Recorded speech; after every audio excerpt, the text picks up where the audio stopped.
సామాన్యమైనటువంటి తిథి కాదు. మాఘమాసంలో శుక్లపక్షంలో వచ్చేటటువంటి సప్తమిని రథసప్తమి అని పిలుస్తారు. ఎందుకు అలా పిలుస్తారు అంటే దీనికి రెండు కారణాలు చెప్పారు పెద్దలు. దీన్ని నేను చాలా సూక్ష్మంగా మాత్రమే మీకు మనవి చేస్తాను. రేపు ఉదయం నుంచి సూర్యభగవానుడి యొక్క రథం ఉత్తర దిక్కుకు తిరుగుతుంది.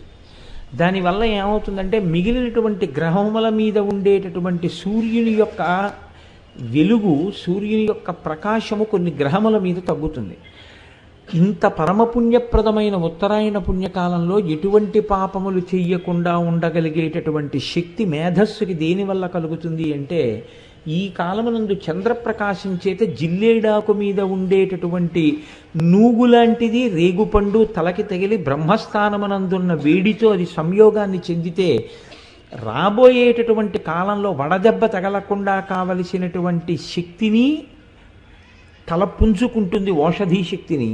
రెండు, ఇంత పరమ పవిత్రమైన ఉత్తరాయణ పుణ్యకాలంలో ఎటువంటి పాపకర్మలు చెయ్యకుండా మనిషి రక్షింపబడతాడు.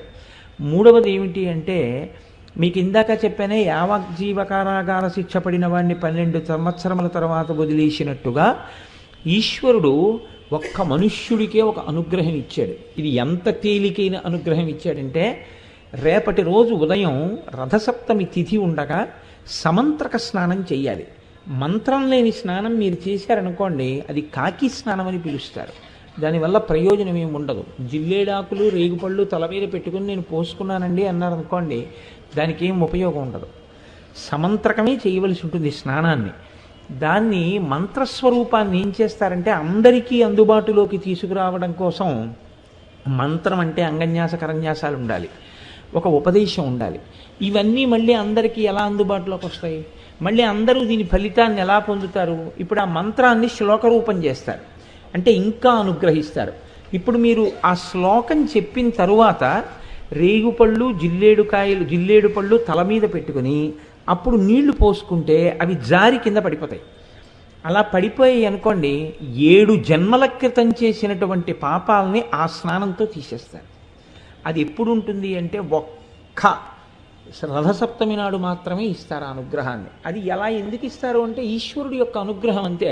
అవి ప్రశ్నించడానికి ఏం ఉండదు. ఎందుకు ఉండదు అంటే, నేను ఇందాక మీకు అందుకే ఉదాహరణ చెప్పాను. యావజ్జీవిత కారాగార శిక్షని తగ్గిస్తే మీరెవరు అడగడానికి? మీరు నేను అడగడానికి ఏం ఉండదు. వీడు జైల్లో బాగానే ఉన్నాడు అని ఒక ఆయన సర్టిఫికేట్ ఇచ్చాడు, ప్రభుత్వం విడుదల చేసింది, అంతే. ఆయన జనజీవన స్రవంతిలోకి వచ్చేసాడు. అలాగే ఈశ్వరుడి కృప కొన్ని నైమిత్తిక తిథుల యందు ప్రసరణం జరుగుతుంది. ఇప్పుడు భీష్మాష్టమి వస్తుంది. ఆ రోజున మీరు తర్పణ భీష్ముడికి విడిచిపెట్టారనుకోండి, విడిచిపెడితే ఏమవుతుందంటే కొడుకులు లేని వారికి కొడుకు పుడతాడు. అంత గొప్ప తిథి.